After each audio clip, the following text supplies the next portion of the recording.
ডংজে আবারও বড় বউ সেজে বাহির হয়েছেন। উনি অলসভাবে সুইমিং পুলের কিনারে শুয়ে আছেন। পাশে ছোট পোলাডারে পুরাই পাগল বানাই দিছেন।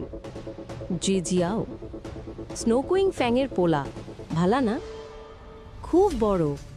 জিজিয়ার তেরা চোখ দেখা পোলাটা হাসির ভান কইরা কইল, এইটা সত্যি বহুত বড়। তোর নাম কি রে? Chain Tian Shuang. এর ডং চুন তিয়ান শুয়াং।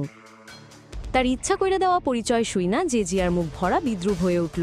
উনি পোলাডারে বইতে কইল, কিন্তু চেন তিয়ান শুয়াং সাহস কইরা তার পাশে বইসা পড়ল। জেজিয়া তার কলার ধইরা টান মারল। এই সময় চুয়ান ফ্যাংজুয়ান, তুই দুই বাঘের লগে মিশতে পারবি না। চেন তিয়ান শুয়াংয়ের চ্যানেল আছে আর সে চোরা কারবারের ব্যবসা করণ চায়। এই আনারি পোলাটার সামনে পইরা জেজিয়া তারে একটা পরীক্ষার সুযোগ দিল। উনি তারে কজন লানলু বা ব্ল্যাক রোডরে সরাইতে কইল আর পারিশ্রমিক হিসাবে 20টা সোনার বার দিল। আমি টাকার লোভে আন্ধা না, এখানে কত আছে? আসলে মনে মনে খুশিতে আটখানা হইতেছে, তাই না? চেন তিয়ান শুয়াং মুখে দ্বিধার কথা কইলেও সে খালি সোনার বার না, আরও অনেক কিছু চাইতেছিল। সে জেজিয়ারে তুইলা নিল আর দুইজনের মধ্যে একটা চুক্তি হইল। যদি চেন তিয়ান শুয়াং রাস্তার বাধা সরাইতে পারে তাহলে সে যা চায় সব পারিশ্রমিকই তারে দেওয়া হইব।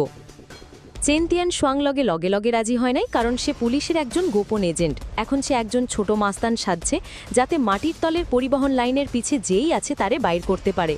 সে কালো ফেডারেশনের যুবরাজ্রে ধইরা আনছে। জেজিয়া সবসময় কালো ফেডারেশনের লগে কাম কইরা আইতাছে, কিন্তু গ্যাং লিডার হেইলুন বহুত লোভী। সে জেজিয়ারে একজন বহিরাগত ভাইবা জোর কইরা তারে দখলকরণ চাইছিল। এখন চেন তিয়ান শুয়াংয়ের আইসা যাওয়া সবকিছু বদলাই দিছে। সে কালো ফেডারেশনের যুবরাজ্রে ব্যবহার কইরা হেইলুনরে একা দেখাকরণ ডাইকাছে, কিন্তু হেইলুন তারে মোটেও পাত্তা দেয় নাই। তুই কি কইতেছস? একজন গ্যাং লিডার হিসাবে হেইলুন কি